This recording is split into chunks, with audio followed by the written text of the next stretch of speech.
Hi, John McElroy here talking all things automotive. Say, have you heard about this bill making its way through the U.S. Congress that's called the Supply Chain Disruptions Relief Act? It's all about giving tax relief to car dealers who have doubled or even tripled their profits in the last 2 years. I tell you, writing a special bill to give tax relief to car dealers makes no sense to me whatsoever. I'm being polite. What Congress is doing is unethical. In fact, it pisses me off. And once I fill you in on the details, you're going to be as pissed off as I am.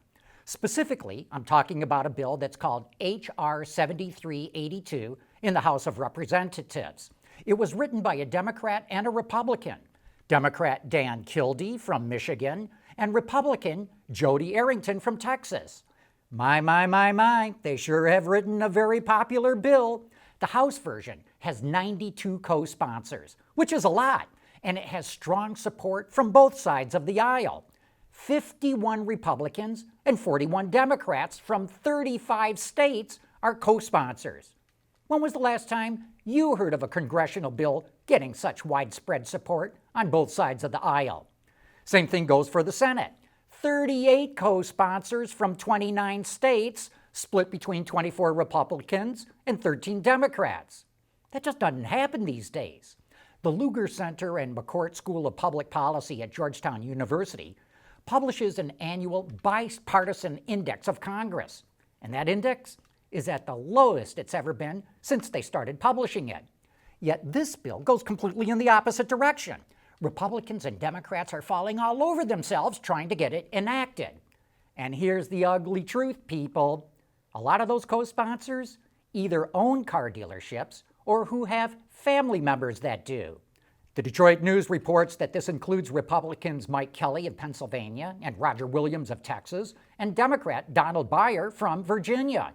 Republican Carol Miller of West Virginia did not co-sponsor the bill, but she supports it, and her husband owns a bunch of dealerships. In other words, these people are getting elected to Congress and are then writing or co-sponsoring or supporting legislation that will directly help them, their business, or their family members. Call me old-fashioned, but I think that's wrong. Here's why car dealers are looking for tax relief. They use LIFO to calculate their inventory costs. LIFO stands for last in, first out. It assumes the most recent car that the dealer bought from the factory is the first one that gets sold. Since the most recent cars usually have higher price tags than cars that were bought earlier, dealerships use the LIFO method to show a higher cost of goods sold. They can then subtract that higher cost of goods sold from the price they got when they sold the car. That lowers their net income, which in turn lowers their tax bill.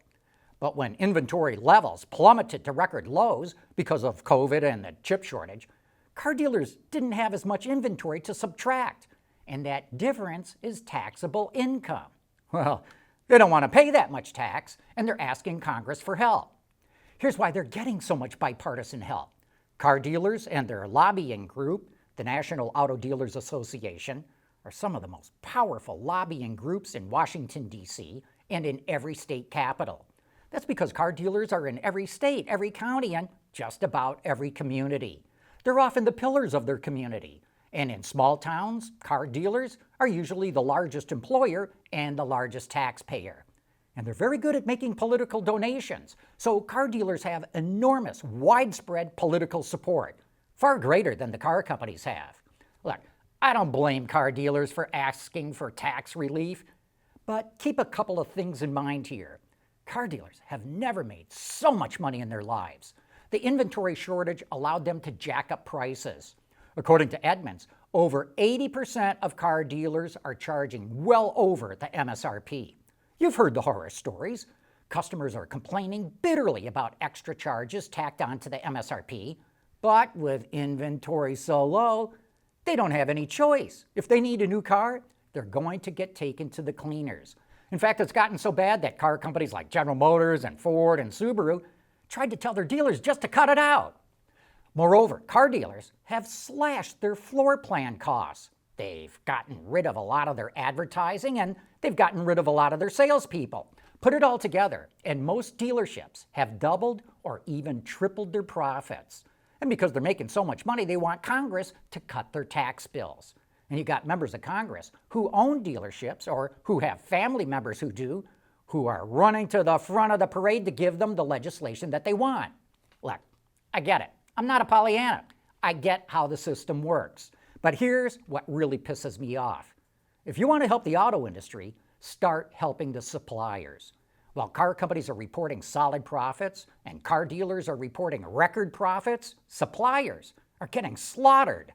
The automakers are raising their prices, car dealers are raising their prices, but suppliers cannot raise their prices.